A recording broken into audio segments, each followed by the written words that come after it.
সারা দেশে ধর্মীয় ভাবগাম্ভীর্য ও উৎসবমুখর পরিবেশে পবিত্র ঈদুল আজহা পালিত হয়েছে। মহান আল্লাহর প্রতি আনুগত্য প্রকাশ এবং আত্মত্যাগের মহিমায় মুসলিম উম্মাহ উদযাপন করছে কোরবানির এই ঈদ। প্রতিনিধিদের পাঠানো তথ্য ছবিতে আরও জানাচ্ছেন সিরাজুমণি শুভ। রাজধানী ঢাকাসহ দেশের প্রতিটি জেলা ও উপজেলায় আজ ঈদের নামাজের পরপরই শুরু হয়েছে কোরবানির আনুষ্ঠানিকতা।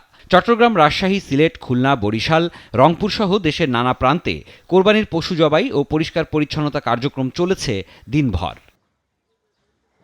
চট্টগ্রাম জেলা প্রশাসনের ব্যবস্থাপনায় কেন্দ্রীয় ঈদ জামাত কমিটির উদ্যোগে ঈদুল আজহার নামাজ সকাল ৮টায় এম এ আজিজ স্টেডিয়ামের জিমনেশিয়াম মাঠে অনুষ্ঠিত হয়।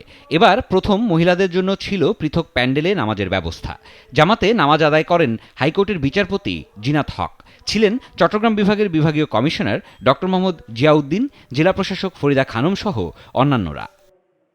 ধর্মীয় ভাবগাম্ভীর্যে রংপুরে ঈদুল আজহার প্রধান জামাত অনুষ্ঠিত হয়েছে। কালেক্টরেট ঈদগাহ মাঠে প্রধান জামাতের পর শুরু হয় পশু জবাহ করা। জামাতে প্রশাসনের ঊর্ধ্বতন কর্মকর্তারা সহ প্রায় ৪০,০০০ মুসল্লি অংশ নেন। উৎসবমুখর পরিবেশে সিলেটের ঐতিহাসিক শাহী ঈদগাহ ময়দানে ঈদ জামাত হয়েছে। নেমেছিল মুসল্লিদের ঢল। কানায় কানায় পূর্ণ ছিল ঈদগাহ ময়দান। ইমামতি করেন বন্দরবাজার কেন্দ্রীয় জামে মসজিদের খতিব মাওলানা মুফতি জুনায়েদ আহমদ।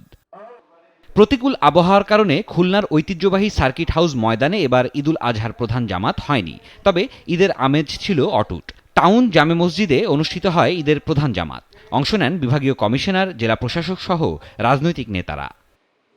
যশোরেও যথাযথ ধর্মীয় ভাবগাম্ভীর্য এবং আনন্দ উদ্দীপনার মধ্য দিয়ে উদযাপিত হচ্ছে ঈদুল আজহা। কেন্দ্রীয় ঈদগাহ ময়দানে হয় প্রধান জামাত। ময়মনসিংহের প্রায় ২৫০০ মাঠ ও মসজিদে ঈদ জামাত হয়েছে।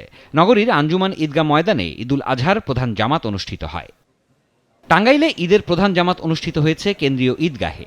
নামাজ শেষে দেশ জাতির কল্যাণ কামনা ও বিশ্বের মুসলিম উম্মাহর জন্য দোয়া করা হয়। কুমিল্লায় কেন্দ্রীয় ঈদগাহে হয়েছে প্রধান জামাত। ইমামতি করেন হাফেজ মুফতি মাওলানা শাহ মোহাম্মদ ইব্রাহিম কাদেরী।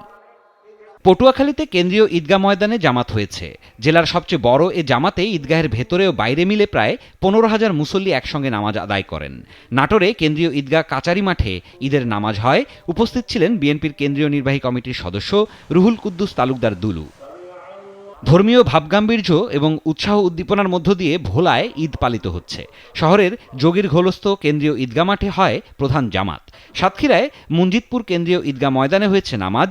দোয়া ও মোনাজাতে চোখের পানি ছেড়ে দেশ ও জাতির কল্যাণ চান মুসল্লিরা। ব্রাহ্মণবাড়িয়ায় ধর্মীয় ভাবগাম্ভীর্যের মধ্য দিয়ে ঈদ উদযাপিত হচ্ছে। শহরের কাজীপাড়া কেন্দ্রীয় ঈদগাহ মাঠে হয় প্রধান জামাত। হবিগঞ্জে ঈদুল আজহার জামাতে দেশ ও জাতির কল্যাণ ও সমৃদ্ধি কামনায় মোনাজাত হয়। ঝিনাইদহে উজির আলী কেন্দ্রীয় ঈদগাহ ময়দানে ঈদুল আজহার ১০৭তম প্রধান জামাত অনুষ্ঠিত হয়েছে। ইমামতি করেন মোহাম্মদ সাইদুর রহমান। জয়পুরহাটে প্রধান জামাত হয়েছে সকাল ৭টায় কেন্দ্রীয় ঈদগাহ ময়দানে। শরীয়তপুর জেলা ও ৬ উপজেলায় ধর্মীয় ভাবগাম্ভীর্যে চলছে ঈদ উদযাপন। নেত্রকোনায় শহরের মোক্তারপাড়া জামে মসজিদ প্রাঙ্গণে সমবেত হন হাজারো মুসল্লি। সিরাজুমণি শুভ, নাগরিক। ওয়ালটন আবারও মিলিনিয়ার অফারে ওয়ালটন ফ্রিজ কিনে আপনিও হয়ে যেতে পারেন মিলিয়নিয়ার।